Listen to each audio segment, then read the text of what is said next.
primer doncs, presentar-vos una mica a Toni Segarra. Segurament tots haureu buscat per internet, no? Qui és. I una cosa que és curiosa és que tu no vas estudiar publicitat, no? Lingüe. Bueno, yo veo que yo creo que está muy bien, que es uno de los grandes privilegios de vivir aquí en Barcelona y en Cataluña. ¿Tú estudiaste? Yo estudié filología hispánica. Filología hispánica, ¿no? Aquí, o sigui, apropa't una mica més al micro. Així. Aquí. ¿Me escucháis bien? Ara sí, perfecte. I llavors, doncs, tot i que a casa teva sí que el teu pare tenia com una impremta, no? I tu has viscut molt entre cartells i així, però com et va agafar la mosca així de la publicitat? Yo siempre digo que por casualidad, pero en realidad cuando miras hacia atrás te das cuenta de que hay una cierta tendencia, ¿no? Yo hice filología porque pensaba que quería ser escritor, porque la adolescencia tiende a tener sueños grandes, ¿no? Y me había, digamos, creado una vocación, que era una vocación falsa, pero una vocación de la literatura, ¿no? Entonces, bueno, hice filología con la intuición de que posiblemente me enseñarían a escribir, que es una cosa que en la facultad no hacen. En todo caso, me enseñan a leer, que es casi mejor. Y como con la literatura, obviamente, ya tenía claro que no me iba a ganar la vida inmediatamente, pues a través de la imprenta, mi hermano Paco, que es un poco el culpable de que hoy esté aquí, afortunadamente, empezó a trabajar en temas de publicidad de la imprenta, porque las imprentas en aquella época recibían encargos pues de imprimir un catálogo, pero también de que se diseñase el catálogo y de que se escribiese el catálogo. Por lo tanto, eran unas pequeñas agencias de publicidad, ¿no? Entonces, a través de esa, digamos, esa entrada, yo me fui encarrilando en el negocio de la publicidad, pero siempre quejándome de que no tenía tiempo para escribir, de que lo mío era la vocación literaria, de que qué desastre, hasta que recuerdo perfectamente fue un día concreto, haciendo la cama en mi casa, ya estaba casado, me casé muy pronto a los 22 años, mi mujer, cansada ya de escucharme lo de que no escribía, me dijo, bueno, pues deja la publicidad. Ella en ese momento se había tomado una época sabática, ya es decoradora, dijo, me pongo a trabajar otra vez de nuevo, nos vamos a vivir a casa de mi madre, no hay que pagar piso y te pones a escribir. Y me entró un terror, o sea, la perspectiva de sentarme en una mesa y ponerme a escribir una novela, cosa que no había empezado a hacer nunca. Entonces, un terror espantoso y de pronto, bueno, borré de un día para otro esa vocación literaria y decidí, oye, pues si estoy en publicidad, estoy feliz en publicidad.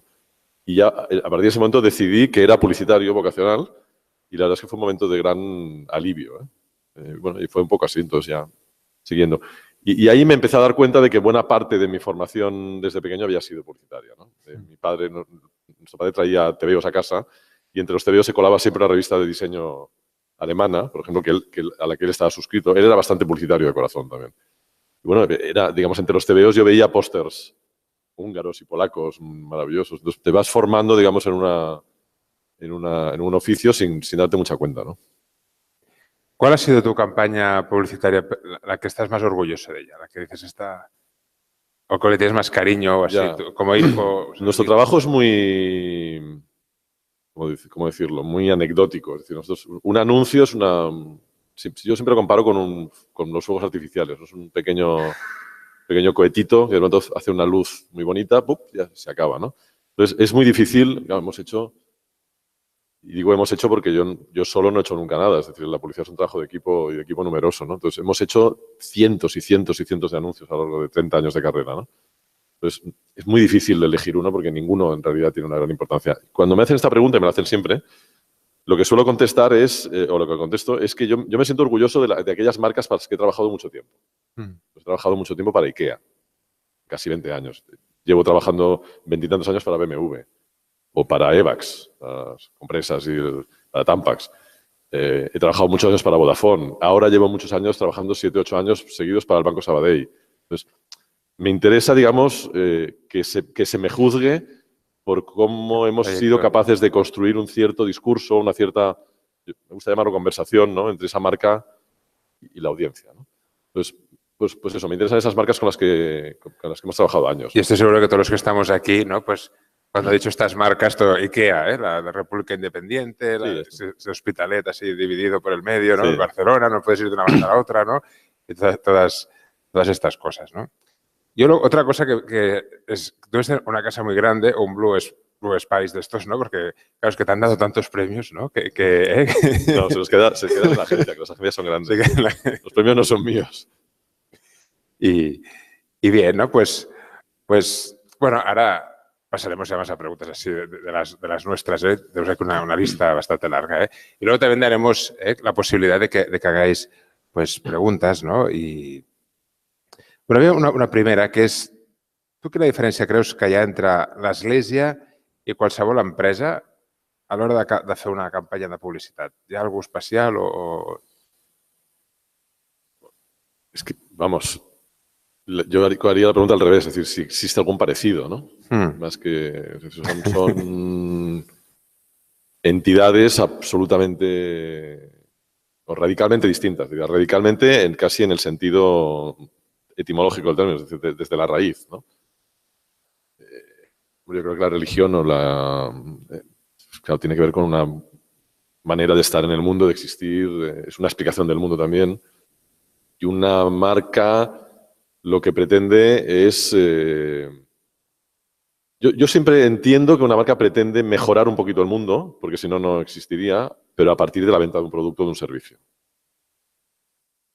Y, digamos, introducir en este sistema en el que vivimos, que es un sistema de consumo, al que criticamos mucho, pero que de todos los que hemos conseguido inventar a lo largo de la humanidad es el que mejor creo que ha redistribuido la riqueza. Seguro que se puede mejorar. Pero digamos, este sistema de que la gente compre y que comprando genera riqueza para una empresa que a su vez tiene que pagar unos sueldos para que la gente compre, es decir, esta especie de círculo vicioso, virtuoso. Las empresas están inscritas, digamos, en ese mundo y, digamos, ofrecen a ese mundo un determinado producto, un determinado servicio. Y eso es una cosa relativamente simple y a la que tratamos de buscar una cierta emocionalidad, afectividad o incluso complejidad, pero no la tiene. Bueno, la Iglesia es todo lo contrario, ¿no? Pues eso es una manera de vivir en el mundo, una manera de estar en el mundo, una manera de existir, que yo creo que lo que intenta es tratar de buscar mensajes simples que intenten conectar con la gente para atraerles hacia esa inmensa complejidad que es en realidad, ¿no? Solamente alguien que viene relativamente de fuera, yo obviamente procedo de una cultura cristiana y no lo puedo evitar, ¿no? Y tengo hermanos muy practicantes, muy creyentes y por lo tanto estoy cerca, digamos, pero entrar aquí hoy, escucharos la plegaria, escuchar cómo habláis, estar en este entorno, es de una complejidad, porque aquí chocan siglos, ¿no? Y chocan ideas extraordinariamente diversas. El análisis que tú has hecho del público, por ejemplo, me demuestra que estáis muy cerca de la gente y muy cerca de... Hay pocas marcas, por ejemplo, que tengan una capacidad de entenderse y entender había algo de autocrítica en tu descripción, ¿no? Que es difícil de hacer desde una marca, por ejemplo. Entonces, realmente lo que percibo es 20 siglos. 20 siglos concentrados aquí, ¿no? Y eso es una extremada complejidad. Entonces, ¿en qué se parecen? Yo diría que nada, ¿no? Prácticamente nada. Bueno, seguramente en la necesidad de comunicar. Seguramente la necesidad imperiosa de comunicar con una audiencia. A mí me gusta llamarle audiencia. Que es algo que además la Iglesia, yo diría, lo ha inventado, ¿no? Antes lo decíamos, ¿no? El concepto de propaganda es un concepto de la Iglesia católica, ¿no? Y por tanto, digamos, si alguien tiene que aprender de cómo comunicar a lo largo de los siglos, a lo largo del tiempo, son las marcas de la Iglesia más bien, ¿no? Claro, porque a veces nosotros en la Iglesia somos como muy autocríticos en el tema de que a veces que nos parece que no sabemos comunicar, ¿no? Que es como una asignatura así pendiente, ¿no? Como la sensación de que no acabamos de hacerlo bien, ¿no? Y la Iglesia como agente comunicador, tú como... Aquí hay un debate que yo siempre tengo con mi hermano, que mi hermano no solo es creyente practicante, sino que además es publicista. Así que tenemos debates sobre ese asunto. Y él siempre sostiene, y yo creo que aquí lo acabo de explicar, lo acabo de ver, que la Iglesia, los 20 siglos de la Iglesia indican una voluntad de permanencia. Una voluntad de permanencia infinita, digamos, ¿no? Eterna. Las marcas dependen cada vez más, y es uno de los grandes problemas, del trimestre.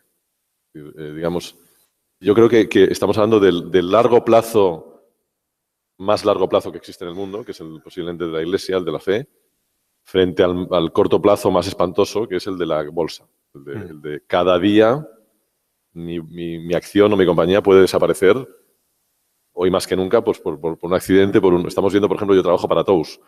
Estamos viendo estos días los gravísimos problemas que tiene Tous por una foto, ¿no? Que Pilar Rahola sube un día a su Facebook o su Instagram o lo que sea y que de pronto coloca una marca en un entorno coyuntural complicado, en una situación muy complicada, ¿no? Una situación de subsistencia incluso muy complicada. Entonces, ese corto plazo, que es corto plazo, digamos, radical, frente al largo plazo de la eternidad, hace que sea muy, muy complicado decidir cómo comunicas y qué comunicas, ¿no? Es decir, las marcas tienen la ventaja de comunicar, digamos, a ese público de ahora en sus circunstancias actuales y en sus modos de vida actuales, y no sé si la Iglesia se puede permitir eso de una manera tan coyuntural, diría, ¿no?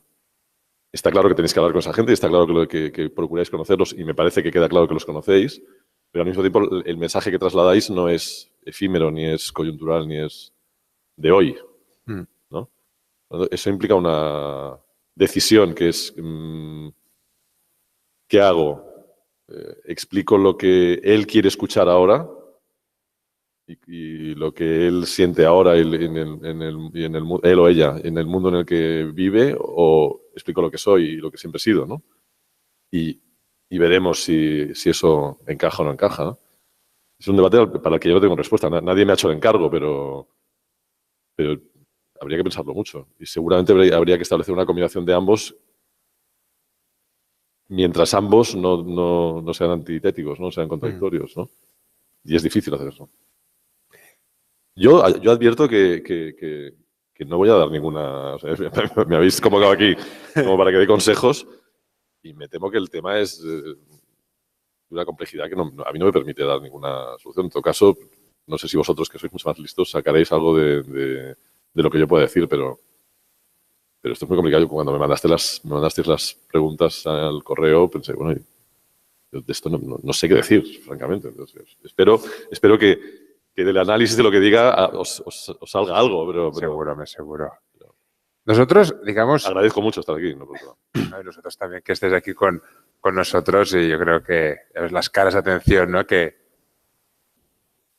nosotros, digamos, un publicista, cuando se acerca, por ejemplo, a una figura como Jesús de Nazaret, que estuvo toda la vida predicando y así, digamos que ¿se puede aprender algo a nivel publicista de Jesús de Nazaret?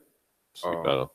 Hombre, yo a veces tengo la sensación de que es una figura un tanto enterrada, un tanto oculta, un tanto... Sí. Velada, diría, no enterrada es demasiado velada, ¿no? Hay que cuidar las palabras, ¿no? Una de las cosas fundamentales que me parece que hacía Jesús era hablar de una forma poética, ¿no? Sobre todo en metáforas, en parábolas. Y yo a menudo comparo la publicidad con la poesía. Yo suelo compararla con la mala poesía, ¿no? Pero al final la poesía no deja de ser un intento de atajo hacia la verdad, es decir, un intento de explicar cosas muy complejas y muy inexplicables, seguramente, mediante la aproximación, yo diría, emocional o afectiva, ¿no? Casi te diría mediante una aproximación sentimental hacia esos temas que realmente no se pueden explicar. Yo creo que Jesús claramente explicaba así, explicaba de un modo metafórico, ¿no? Tratando de aproximarse a algo que esencialmente es un misterio, ¿no? De una manera poética, ¿no? Entonces, para mí eso es una gran lección, claramente. Es decir, yo creo que las cosas en general no se pueden explicar. La mayoría de las cosas importantes en la vida no se pueden explicar desde un punto de vista racional explicar en un sentido literal del término, ¿no? Sino que en todo caso uno se puede aproximar a ellas, se pueden sugerir, se pueden hacer sentir. Porque yo creo que hay cosas que uno siente que son verdaderas, pero que no son explicables, ¿no? Son presentimientos en todo caso, ¿no? La idea de lo sagrado, por ejemplo, ¿no? Que yo creo que todos, creyentes o no, tenemos en algún momento esta gente que él describía, ¿no? Que Bruno describía. Todo el mundo tiene de alguna manera una aproximación a lo espiritual, pero es difícil concretarla, ¿no? Es imposible concretarla solamente. Entonces, esa manera de explicar poética a mí me parece clave para explicar algo tan complejo, ¿no? Digamos, es clave para explicar una marca, es clave para explicar pues una cerveza o un coche, mucho más para explicar una religión, ¿no? A veces a nivel de la percepción, de la Iglesia, ¿no? Pues es un poco una institución, bueno, muy antigua, ¿no? Y como muy anquilosada en el pasado, ¿no? Y tú como publicista, ¿qué consejos nos podrías dar, ¿no? Como para cambiar un poco esta percepción, ¿no? Porque quizás es verdad que a nivel de la Iglesia, pues también se avanza y se hacen otras cosas, ¿no? Pero claro, a veces cambiar como la visión de una marca, ¿no? Y quizás en España, ¿no? Que también viene por una historia, ¿no? Y tal. ¿Eso cuánto se tarda o qué dirías de este tema? Sí. Ya, pues, un poco la sensación que he tenido al entrar aquí, es decir, no podéis evitar ser una institución de 20 siglos. Eso no se puede evitar, o sea, hasta aquí. O sea, entras aquí y un poco asusta, ¿no? Hay una cierta sensación de solemnidad y de lejanía y por otro lado, pues bueno, Bruno cuenta a la gente que tenéis en las parroquias y dice, bueno, pues son gente normal y la conocen y están encima y saben quién son y por tanto ese contraste es algo con lo que tenéis que vivir. Es decir, yo creo, no creo que se pueda enmascarar, evitar. Me pasaba cuando veía el primer cartel, por ejemplo,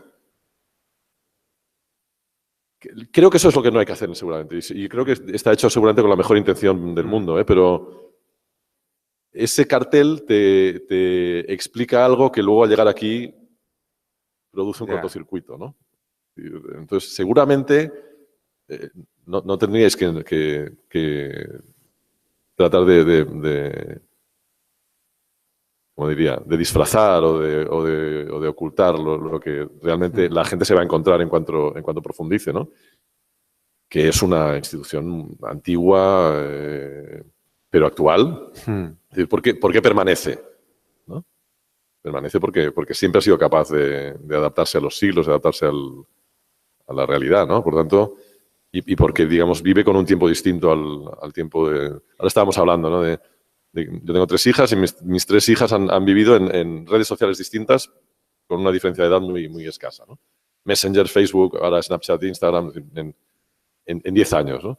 Bueno, pues yo creo que la Iglesia no debería fijarse mucho en eso, ¿no?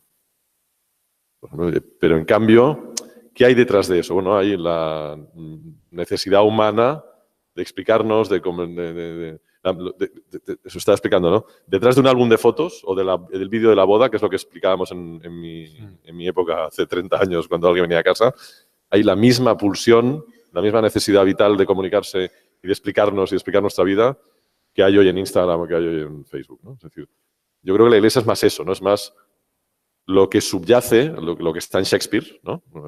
Shakespeare es tan actual hoy como lo era en el día que escribió y lo hubiera sido exactamente igual 20 siglos antes, ¿no? Pues yo creo que hay unas constantes en la humanidad y en el ser humano que al final también la publicidad es lo que intenta tocar. Es decir, lo que pasa es que nosotros lo hacemos, tenemos la ventaja de poder hacerlo con la cobertura del momento, ¿no? Con la cobertura coyuntural del momento. Yo creo que la Iglesia no debería entrar en esa trampa. Quizá eso es lo que quiero decir. No sé si... Hay una cosa así. Y eso es una opinión, ¿eh? Tampoco... Sí, no. Hay una cosa así muy actual que son el tema de los influencers, ¿no? Yo ahora pensaba en el Papa Francisco, ¿no? Bueno, las distintas marcas siempre buscan, sobre todo para Instagram o así, ¿no? Gente que genera opinión positiva, ¿no? Gente de influencia, ¿no? Que la gente le sigue y tal, en temas de moda o electrónica o lo que sea, ¿no? Y entonces, claro, yo sé, la pregunta era un poco si el Papa Francisco, ¿cómo lo vería esto como un buen influencer? Por aquí también la importancia como del testimonio auténtico, ¿no? O sea, el captar a una persona como auténtica, ¿no? Y no sé si en la Iglesia nos haría falta como más gente como el Papa Francisco, que tampoco es tan fácil generar.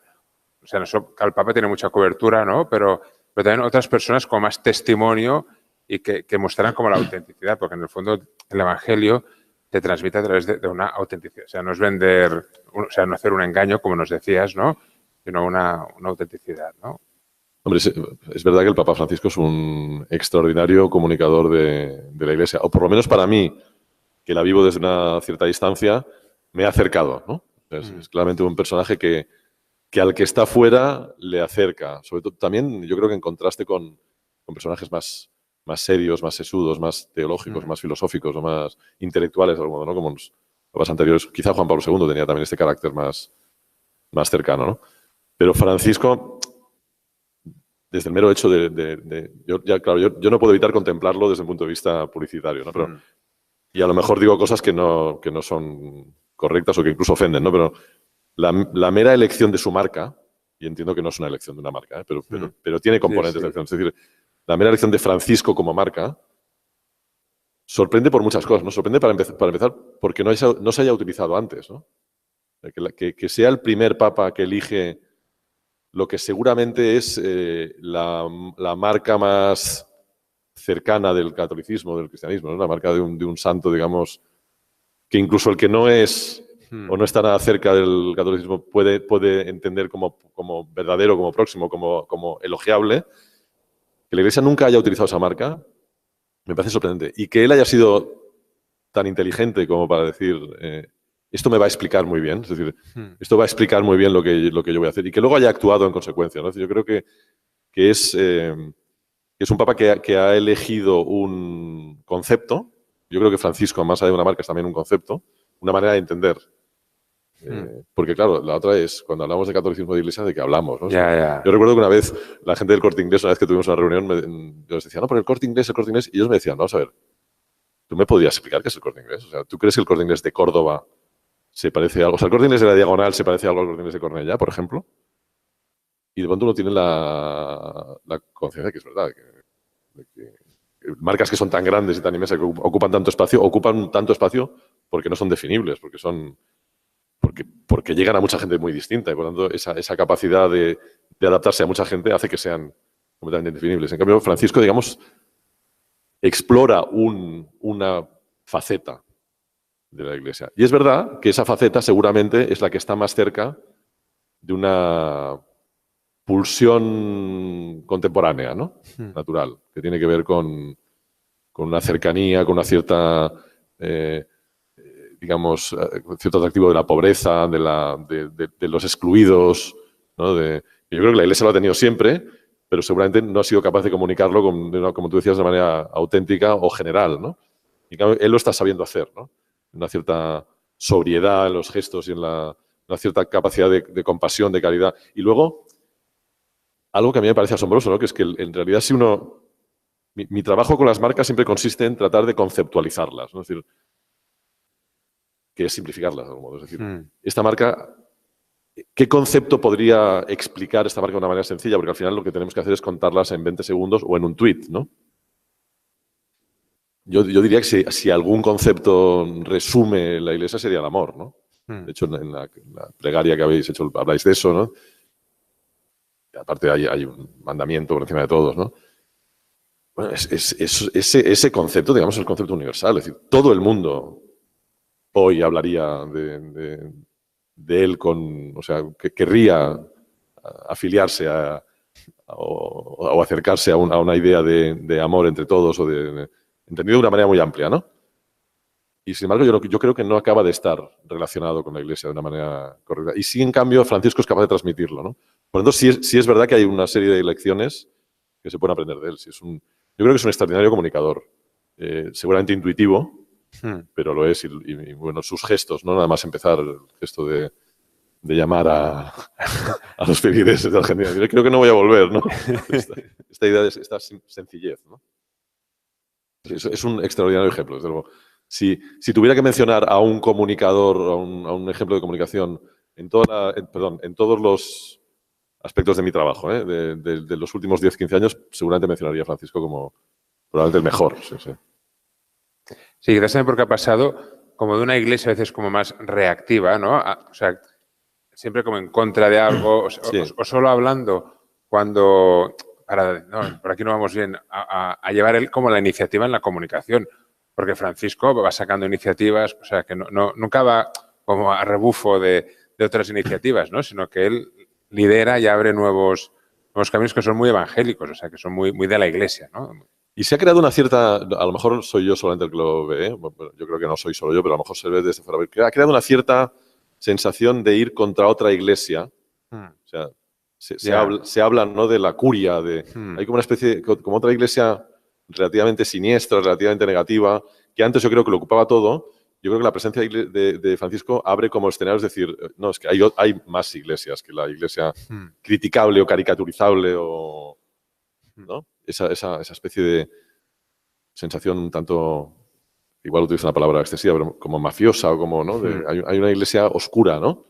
Que seguramente no se corresponde con la verdad, vamos, con toda seguridad, y sin embargo, los enemigos de la iglesia han construido una marca muy poderosa en torno a eso. Yo creo que Francisco ha sido muy hábil en colocarse frente a ella también, ¿no? Es decir, en salirse con una gran habilidad, porque no lo ha explicitado de esa manera, pero sí es percibido así, ¿no? Es percibido como una iglesia diferente, ¿no? A la iglesia, digamos, criticable, de algún modo, ¿no? Con lo cual, digamos, se está poniendo en el lado bueno de la ecuación, ¿no?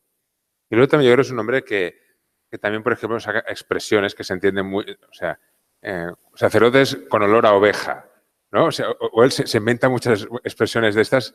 Y luego también es un hombre muy de los signos, ¿no? De cosas concretas, muy visuales, ¿no? Cuando hay una foto suya que se acordará así, bueno, aquella que le da el abrazo a aquel hombre que tenía la cara tan así. O sea, que yo creo que esto Francisco también puede ser un modelo, más como para los cristianos en general, ¿no? De las parroquias en concreto, ¿no? Para hacer más visible el Evangelio, ¿no? Y lo más auténtico del Evangelio. Sin duda. Él, hombre, es verdad que tiene la inmensa ventaja de ocupar un espacio que tiene visibilidad, ¿no? Es decir, él, cuando has hablado de los influencers, al final estamos hablando de audiencia. Es decir, la gran transformación de la comunicación en el mundo actual es la dispersión y la fragmentación de las audiencias. Es decir, la idea de haber pasado de un mundo relativamente sencillo en el que un canal de televisión o 3 o 4 canales de televisión prácticamente llegaban a todo el mundo, a un lugar en el que esa audiencia que estaba convocada ahí se ha dispersado, ¿no? Entonces, Francisco tiene la gran ventaja de que su posición en el mundo le permite, digamos, acceder prácticamente de inmediato a audiencias masivas y globales, ¿no? Yo supongo que en una parroquia eso es más complicado, pero bueno, la parroquia se debe a la audiencia que acude a esa parroquia, por lo tanto, cada cual trabaja con la audiencia que tiene. Él hace gestos, digamos, yo creo, mucho más universales y seguramente en el trato con audiencias más segmentadas, utilizando una expresión más profesional, uno tiene que ir más a gestos más particulares, ¿no? Pero en el fondo, sí, se trataría para que nos sirva para que sirva de ejemplo, se trataría de intentar ver cómo adaptar ese lenguaje que le está utilizando a un lenguaje más particular, ¿no? Ese lenguaje universal que utiliza. Pero sí, hay algo, sin duda hay algo de elección en Francisco, desde luego. Yo no había caído antes de venir aquí, lo acabas de decir tú, pero sí sería claramente una lección a sacar de hoy, ¿no? Decir, bueno, pues la Iglesia tiene a un comunicador extraordinario. Siempre ha sido un ejemplo de comunicación extraordinaria, pero es verdad que hoy tiene un comunicador extraordinario que explica bien y a una enorme cantidad de gente lo que significa la Iglesia. Luego, una cosa que yo, digamos que, claro, como tenemos esa avalancha, ¿no? de tanta publicidad y tanto impacto audiovisual y tal, una cosa que nos pasa es que, bueno, estás en Instagram, ¿no? Y pasas, o sea, que le das un doble clic, ¿no? Para darle un me gusta, pero eso, o sea, aunque sea un post con una frase muy impactante, pero te impacta poco, ¿no? Y claro, nosotros en la Iglesia, digamos, quiere impactar, pues, bueno, nos busca como la conversión de la vida, ¿no? Que la persona se encuentre con Jesucristo, ¿no? Y entonces, digamos, la pregunta sería un poco, claro, desde el punto de vista de la publicidad, ¿cómo lograr ese impacto, ¿no? Que es un impacto que perdure, porque es verdad que nosotros no es solo una campaña que queremos pues vender tal producto y una vez vendido y el producto ya pasa de moda, pues ya nos olvidamos de aquella campaña, ¿no? Porque ahora ya estamos en otra, ¿no?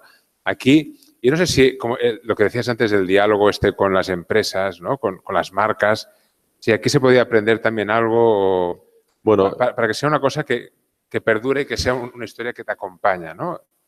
Efectivamente, digamos, el problema del tiempo actual es la fragmentación y la velocidad también, que es de lo que estás hablando. La futilidad, de algún modo, que provoca la velocidad. Y la solución a eso, por lo menos para mí, es la consistencia y la coherencia. Es decir, las marcas que están obligadas a comunicar en ese mundo donde las cosas duran segundos, lo que tienen que hacer es comunicar siempre lo mismo, ¿no? O comunicar con una coherencia absoluta. ¿Qué es lo que no están haciendo? Es decir, en general, lo que ocurre con las marcas hoy es que en la medida que las audiencias se han fragmentado, también se han fragmentado sus mensajes. Es decir, prácticamente utilizan un mensaje distinto para cada canal.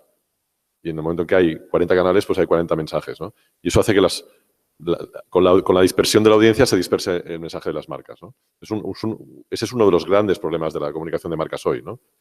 ¿Cómo consigues lanzar el mismo mensaje o un mensaje coherente y consistente en todos los canales en los que hoy una marca se tiene que comunicar?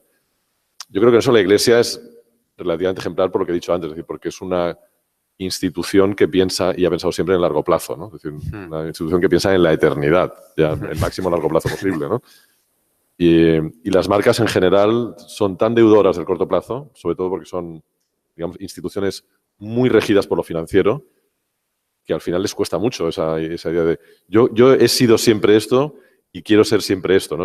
¿Qué subyace? Cuando hablo de conceptos es ¿qué subyace en la marca que siempre será igual, ¿no? Es decir, en IKEA hay algo permanente, ¿no? Que es esa voluntad de ayudar a la gente a amueblar su casa, es decir, desde el precio, desde la facilidad y desde el empaquetado y desde que sean ellos mismos.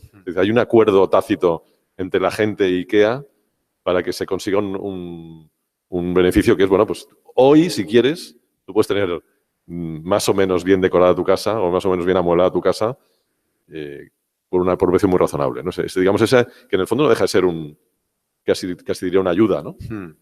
Social, entre comillas, ¿no? Sí. Esa consistencia en ese mensaje es lo que las grandes marcas consiguen trasladar al final al público, ¿no? Y eso se tiene que percibir cada vez que haces este sweep de Instagram o ¿no? Se tiene que percibir en cada uno de los mensajes que llegan, ¿no?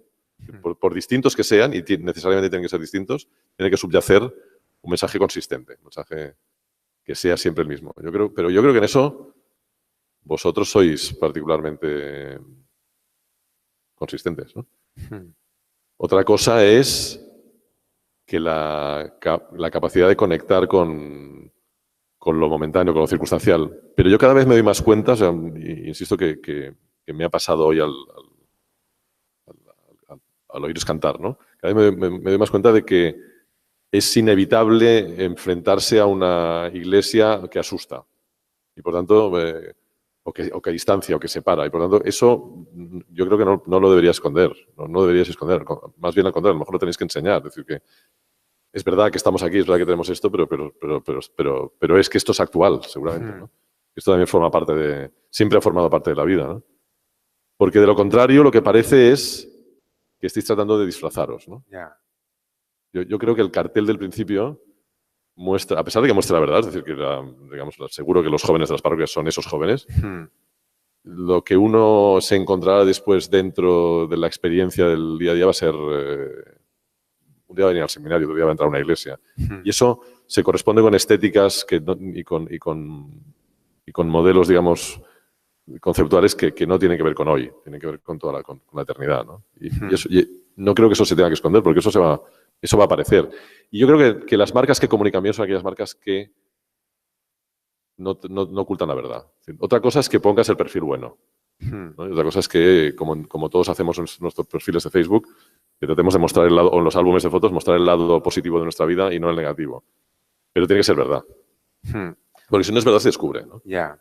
Aunque la Iglesia también tiene como un reto que es anunciar el Evangelio de siempre, ¿no? Esta vida nueva que nos trae Jesucristo en sociedades que van cambiando. Claro, antes cambiaban más paulatinamente, ¿no? Ahora más rápidamente, ¿no? Pero digamos, un reto nuestro siempre es anunciar el Evangelio con las palabras que nos puedan entender el hombre de hoy en día, ¿no? Y eso es verdad que puede tener como las dos facetas. Por una parte, digamos, caer en lo facilón, que podría ser, pues, decir lo que el otro le gusta oír, ¿no? Que le diga, ¿no? O también quizás el concepto de ser como clásico, ¿no? Que has dicho antes, yo creo que también ha sido como interesante, ¿no? Demostrásemos, somos unos clásicos, pero de hoy en día también, ¿no? No sé si estarías de acuerdo, ¿qué te parecería esta? Yo creo que una cosa que tenéis que comunicar es la dificultad. Vosotros exigís una enorme... Eso es verdad. Sois una institución enormemente exigente. Y mucho. O sea, hay que convertirse, ¿no? Que nos lo digan a nosotros. No, claro, lo intentamos. No es baladí, ¿no? Es decir, sobre todo frente a una sociedad de la facilidad y de la... Entonces, yo creo que hay una dificultad que hay que explicar y que efectivamente queréis que todo el mundo venga aquí, pero que no va a ser fácil. Que no, Entonces, no sé si es tanto clásico como verdadero. Es decir, no sé si eso se debe ocultar. Yo creo que no. Yo creo que hay que decir que exigís, y que la vida es exigencia también, seguramente, ¿no? Entonces, que esto no va a ser fácil, ¿no? Es un poco como los cursos de inglés, ¿no? Que ¿no? Van a aprender pues, inglés bien visto. en un mes, ¿no? Y hablarás... Hay una empresa que se llama... O como los muebles de Ikea, ¿no? Que son muy fáciles de montar, ¿no? Eso, ¿no? Y luego... A mí me hace gracia porque hay una empresa que se llama... Bueno, a mí me gusta de inglés, que es el Vaughan Systems, ¿no? Que te dice, si no estudias inglés, o sea, si no quieres estudiar media hora de inglés cada día, no te apuntes a nosotros. No puedo decir, porque inglés cuesta, ¿no? Es como sacarse hablar en inglés es como sacarse una carrera, ¿no? Y tiene mucha gente que se... Ahora que dices esto, tengo un amigo matemático que está muy obsesionado con esto, ¿no? Con la idea de que, primero, de que todo el mundo debería estudiar matemáticas, pero de que no es fácil, ¿no? Que es mentira esta cosa. No, aprende matemáticas. No, aprender matemáticas es muy complicado, es muy difícil. Ahora, la otra es, si no sabes matemáticas, tienes un gran déficit en el mundo, y mucho más en el mundo moderno, ¿eh? Por tanto, efectivamente, esa dualidad. Yo recuerdo una vez que creo que era Juan Luis Arzuaga, uno de los paleontólogo de uno de los de... ¿Cómo se llama? Se me ha olvidado. Atapuerca, sí. Que decía, y me hizo pensar eso, decía, las vocaciones normalmente proceden de la imitación a una persona que te ha impactado. Y él decía, si los profesores de ciencias y de matemáticas fueran más Indiana Jones, seguramente habría más vocaciones científicas, ¿no? Él hablaba no sé si tiene que ser Indiana Jones, pero sí es cierto que el ejemplo personal tiene mucho que... Yo creo que Francisco sería un buen caso de eso, ¿no? Es decir, una persona con la que te identificas te hace acercarte a una vocación determinada, ¿no?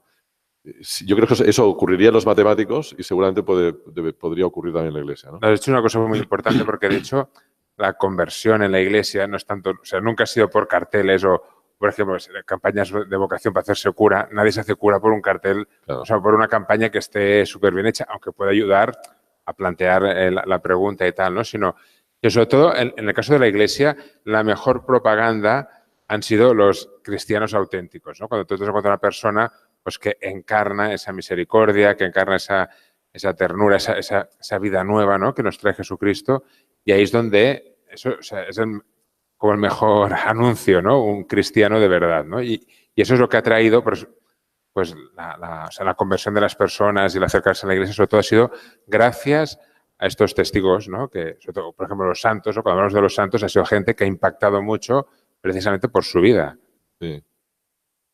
Sí, y antes me ha sorprendido mucho porque la escucha, ¿no? Yo creo que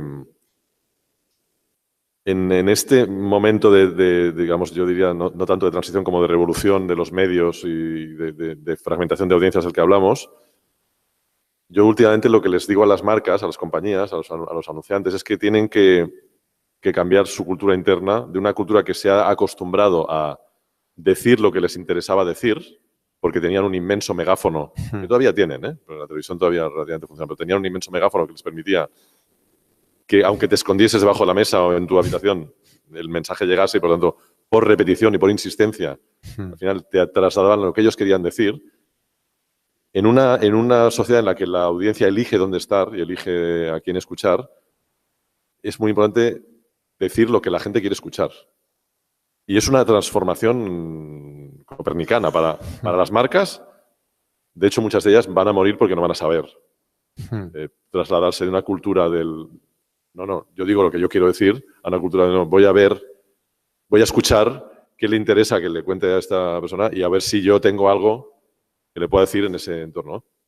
A mí una cosa que me ha parecido muy interesante de la explicación de Bruno ha sido que en realidad lo que estáis haciendo es escuchar, ¿no? Porque sin escuchar es imposible saber qué tienes que decir. Entonces, yo creo que la transformación de un mundo, digamos, de audiencias cautivas, un mundo de audiencias dispersas y libres, de algún modo, pasa por esa idea de la escucha. Y, por tanto, yo diría, cuando hablabas tú del ejemplo, del mostrarse, ¿no? No tanto evangelizar en el sentido de decir y de lanzar un mensaje debe ser, que exige una digestión complicada, pero más bien de escuchar y ver de entre lo que la gente dice y habla y comenta, qué parte de lo que yo puedo decirles les puede ayudar o les puede resultar interesante, ¿no? Que lo hay, con seguridad. Vosotros tenéis mensaje para cualquiera, ¿no? En ese sentido.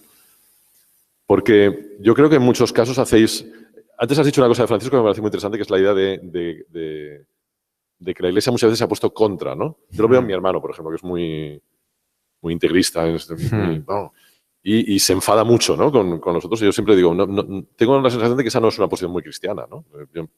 Yo conozco el cristianismo, digamos, culturalmente y casi por osmosis, ¿no? Pero tengo la sensación de que el cristianismo no es enfrentarse, ¿no? Porque los masones, ¿no? Los comunistas, el socialismo, ¿no? Hay una especie de idea de una conspiración mundial contra la Iglesia, ¿no? No es cierto. Es decir, si lamento decirlo, pero no es cierto. Si la gente se ha alejado de la Iglesia es porque se ha alejado de la Iglesia, por miles de motivos, por los que sea. Es decir, seguro que hay alguna cosa... También hay gente que se ha acercado. Es decir, no. Y lo que seguramente hay que hacer es escuchar por qué y acercarse. Yo ahora, por ejemplo, los miércoles voy a unos cursos de filosofía, un máster, y un tipo que se llama José María Esquirol, que no sé si es cristiano, pero lo parece, ¿no? Lo es. Pero que su aproximación a la filosofía es desde el existencialismo, desde el reconocimiento, por ejemplo, de que la nada es el nihilismo, la nada, la angustia existencial, es una sensación que todo el mundo puede tener o todo el mundo tiene. Es decir, que es verdad. Que existe. Y entonces, a partir de ahí empezamos a construir. No empezamos a construir desde no, te tienes que convertir o desde la fe. No, la gente que tiene fe tiene un privilegio. Ese privilegio no está en la mayoría de la gente. Entonces, no empecemos a transmitir desde una cosa que está tan alejada de la capacidad de la gente para comprender. A pesar de que yo entiendo que el que tiene la fe quiere trasladarla inmediatamente, pero los pasos que hay que dar son tantos que te sientes inevitablemente distanciado. Es decir, cuando entras aquí dices, bueno, está muy lejos de lo que yo puedo pensar, ¿no? Veo esto y no entiendo nada, ¿no? Entonces, bueno, pues hay que intentar empezar por el peldaño de abajo, ¿no? Decir, a ver, espérate, ¿no? Ya. En todo caso, si llegas, ya llegarás, pero hay un paso previo que es, vamos a ver qué ocurre, ¿no? Entonces, creo que hay una cierta tendencia a, no, yo soy esto, yo me enfrento a un enemigo que tiene esto y me pongo a discutir con el enemigo en términos de ideas ya cerradas, cuando en realidad yo creo que la mayoría de la gente estamos en medio. Ahora, por ejemplo, lo hemos visto con el Prusés, ¿no? En el Prusés hay como dos facciones que se parecen mucho a una pelea religiosa, yo diría, ¿no? En el sentido de que hay como unas fes, ¿no? Incontrovertibles. Hemos pasado de la política o el fútbol, si quieres, ¿no? Al fanatismo, ¿no? Pero yo creo que hay una enorme cantidad de gente en medio. Lo que estamos es asustados de decir, bueno, pero ¿alguien va a poner matiz aquí? ¿Alguien va a poner...?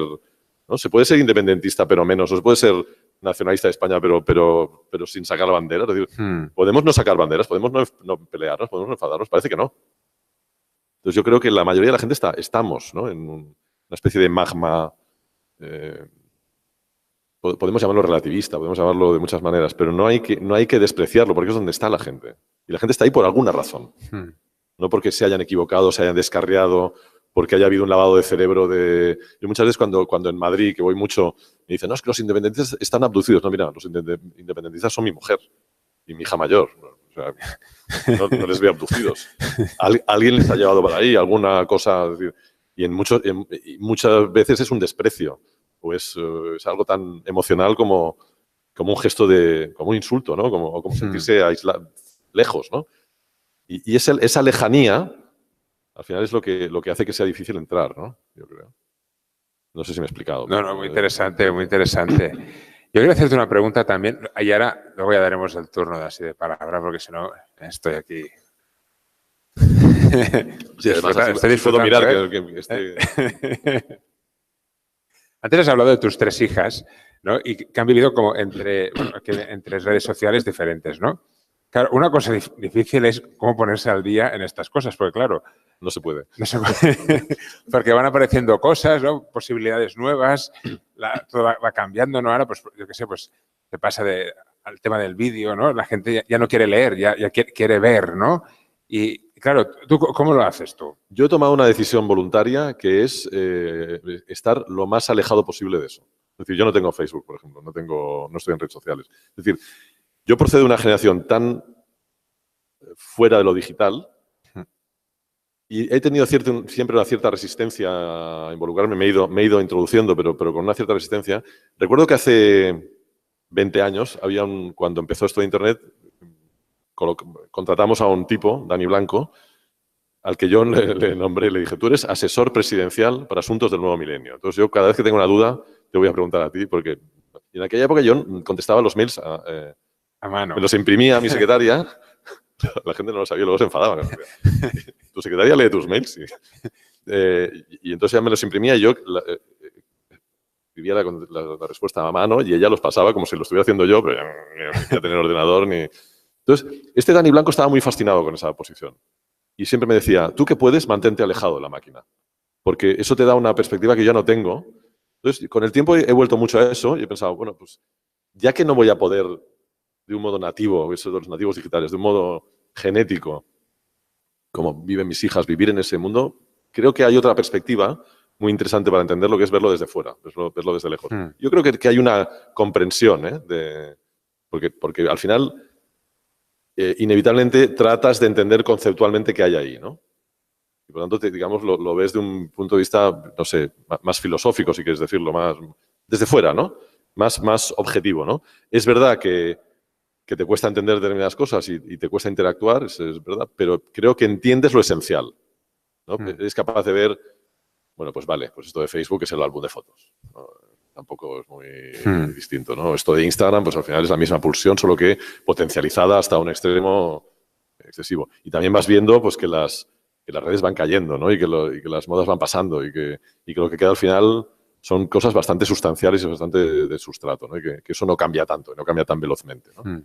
Entonces, prefiero mantenerme del mismo modo que también con las marcas, ¿eh? Yo últimamente les digo, yo tengo que administrar la ignorancia sobre lo que sois, porque vosotros me habéis llamado porque no tengo ni idea de lo vuestro. Y porque yo sé de comunicación y, por tanto, lo que hago es aplicar mi desconocimiento y mi aprendizaje de lo que sois a mi habilidad comunicativa. Entonces, yo soy de algún modo un taxista o un señor del bar, ¿no? Y mantenerme en esa posición me da cierta ventaja. En el momento que sé tanto de vosotros como vosotros, ya he perdido la perspectiva, ¿no? Entonces, yo vendo ignorancia, o vendo mi proceso de aprendizaje de lo que ese cliente me quiere contar. Y trato de mantenerme lo más alejado posible, ¿no? Una gran ventaja de la publicidad es que estás constantemente cambiando de categoría de mercado y por tanto te mantienes siempre en una superficie, en una epidermis muy epidérmica. Profundizamos poco, pero con mucha capacidad de perspectiva, de visión global, ¿no? Porque vas además conectando un mercado con otro y vas viendo en lo que se parecen y en lo que no, lo que puede ayudar a un mercado al otro y lo que puede perjudicar. Entonces, yo diría que con respecto a lo nuevo, una cierta distancia viene bien. Yo diría que incluso a la gente que está muy enganchada también, ¿eh? No sé, pues una semana sin móvil yo creo que vendría bien para entender qué es lo que realmente es inevitable o es esencial del móvil y lo que no, por ejemplo. Digo, por poner mi ejemplo, seguramente que hay otros casos, ¿no? Ya, agradecerte tu presencia aquí porque yo creo que es un diálogo muy bonito, ¿no? De cultura y fe, ¿no? Que han salido y que ha habido un enriquecimiento, ¿no? Y que también para nosotros, yo creo, una cosa que de hecho era el motivo de esta jornada de reflexión de hoy, es el tema del lenguaje de la fe, ¿no? O sea, cómo expresar lo de siempre por un lenguaje que la gente lo entienda, ¿no? Que es lo que hizo Jesucristo también, ¿no? Que es hablar del reino, que es muy complicado, ¿no? Pero poniendo 1000 parábolas que la gente lo entendía, ¿no? Es como un grano de mostaza. Es como el sembrador, es como unas vírgenes, la chica se está esperando al esposo. Al final, perdonad que acabe con pero la metáfora nos constituye las metáforas nos constituyen de una manera tan específica. El otro día leía un artículo sobre normalmente tendemos a explicar el cerebro a partir de la metáfora de la última tecnología disponible. Y en estos momentos estamos explicando el cerebro, pero hablo de la neurociencia, a partir de la idea de que es como un ordenador, cuando no es verdad. Es decir, en la Edad Media se explicaba como una cuestión de fluidos, no sé, ahora es un ordenador y no es verdad. Y entonces había un científico que decía, ¿cuánto nos retrasa el elegir la metáfora inadecuada? ¿no? Porque la idea de que es un ordenador que es falsa, y sabemos que es falsa, porque la utilizamos porque no tenemos otra más apropiada para tal, nos lleva a investigaciones que ya de base están viciadas, ¿no? Pero a mí lo que me hizo pensar es, coño, los investigadores más avanzados del mundo funcionan en base a la poesía. Es decir, necesitan la poesía para empezar a trabajar. Por lo tanto, efectivamente, Jesús trabajó con el material más fundamental, que es la metáfora, ¿no? El poema, la parábola, ¿no?